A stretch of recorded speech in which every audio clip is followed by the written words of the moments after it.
শুধুমাত্র 30 সেকেন্ডের বক্তব্য ফেসবুকে পাইয়া তাহিরের নেগেটিভ কহেন না। 2 ঘন্টার ওয়াজ বালা করে শুনবেন। প্রত্যেকটা কথা আমাদের সবার হেদায়েতের জন্য বলে থাকি, কথা বলেন ঠিক না? আল্লাহর কসম, যেই বিষয়টাকে কেন্দ্র করে, যেই রমাদানুল মুবারকটা শুধুমাত্র রোজাতে তাই নয়, কোরআনটা হলো আমাদের জন্য সংবিধান। এই কোরআনটা নাজিলের মাস নাম হলো রমজান, কথা কোন ঠিক কিনা? শাহরু রমাদানাল্লাযী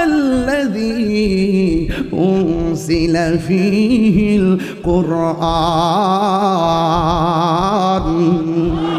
আল্লাহ রাব্বুল আলামিন বলেন, আমি রমজান মাসে এই কোরআনটাকে নাজিল করেছি। ইন্না আনসালনাহু ফি লাইলাতিল কদর।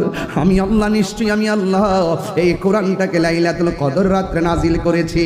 ও বন্ধুরে, আমার আল্লাহ কয় রোজা আমার জন্য, আমি আল্লাহ খাই না, আমি আল্লাহ পানাহার করি না, কিন্তু আমার বান্দা রমজানে আমার ডরে খায় না, পানাহার করে না। আমি আল্লাহর প্রেমের রঙে তারা নিজের কলিজারে কোরবানি দিয়া দেয়। এই জন্য আল্লাহকে আমি নিজের হাতে দিব। আল্লাহ দিলে কি আর কম দিব রে? আরে 12 বছর দি বেটা শৈশবকাল গেছে গা, গুনাহ করলে কই? আবার শেষে দিই 30 বছরের ভিতরে পাই 18 বছর গেছে গা, ঘুমের মধ্যে 8 ঘন্টা কইরা, গুনাহ করলে কই?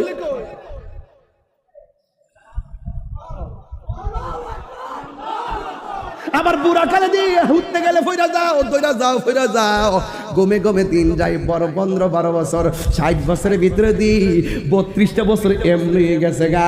আর মাঝে মাঝে যে আল্লাহ দিনগুলা দিছে রে, রাতগুলা দিছে, এইগুলা বেদ বুঝা যদি আমার আল্লাহর প্রেম সাগরে লাভ দিতে পারো, আমার আল্লাহ তোমার বান্দা থেকে বন্ধু বানায়া নিবে।